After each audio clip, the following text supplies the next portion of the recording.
Yes, there's the young man back there, yes. You mentioned that when you returned to the site later, there wasn't much left in terms of physical remains, but I'm wondering if there was anything in the way of local history or lore as to the filming among the participants or the people who observed it, and if you were able to hear any of that. Yes, whether there was any talk or lore or whatever left, yes, sure, people still remember, and they immediately recognized me, although physically I have changed a lot. And they spoke to me about killing Kinski on camera. There were two of them who were involved in all this. But otherwise, I mean, we were a fleeting presence there. Shooting itself was not more than a little bit more than 2 months, because and not all of it on Rio Camisea.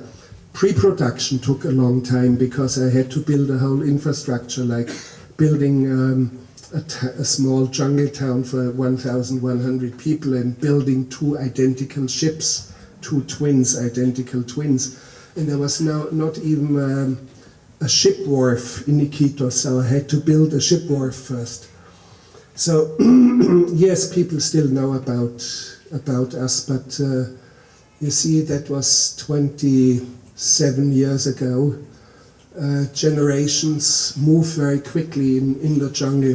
You will hardly find anyone over 40. So life expectancy is fairly short.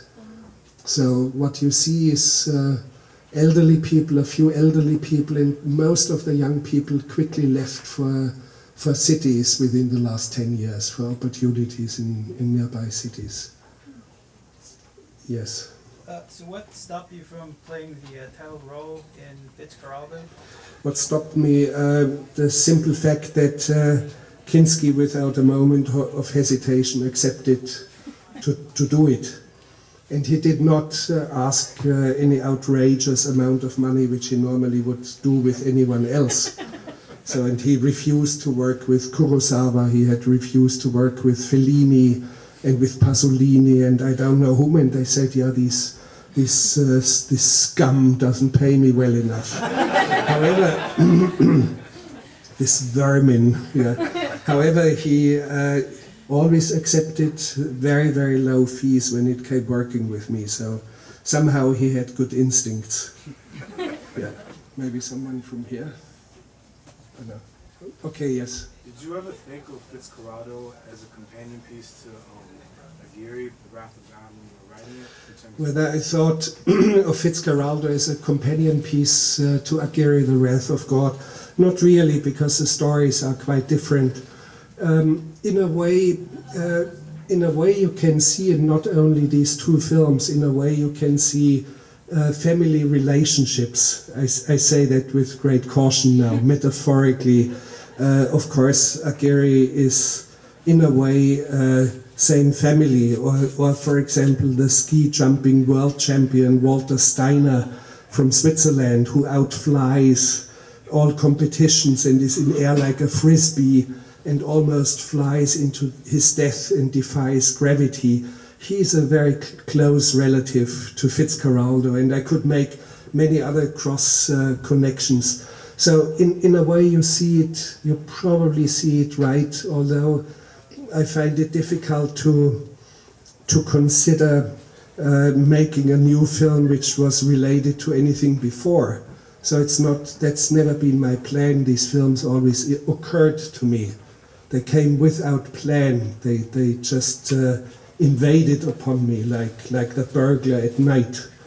So how can I say? But it's interesting that you are mentioning this, because I had a retrospective of 56 of my films in Paris last December. It actually lasted until March, and I saw a few films together with French audiences.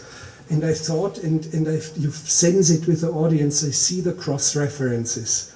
They see, and they understood it in a way that it was almost one film that I had worked on. Maybe, yes, madam. So it seems to me that documentary and fiction, or I should say, is the same for you. Not the same. Documentary and fiction was a question whether it's the same for me. No, it's not really, although I have not a moment of hesitation to stylize documentaries and imagine things and be inventive and dig after something beyond the facts, after a deeper truth, which sometimes in poetry you can discover behind the sheer lines. You sense it immediately, and so I've always been after some sort of an ecstasy of truth. And Fitzcarraldo in a way is an ecstasy, and this book here in a way is also a certain form of ecstatic writing. So it's not an account of shooting.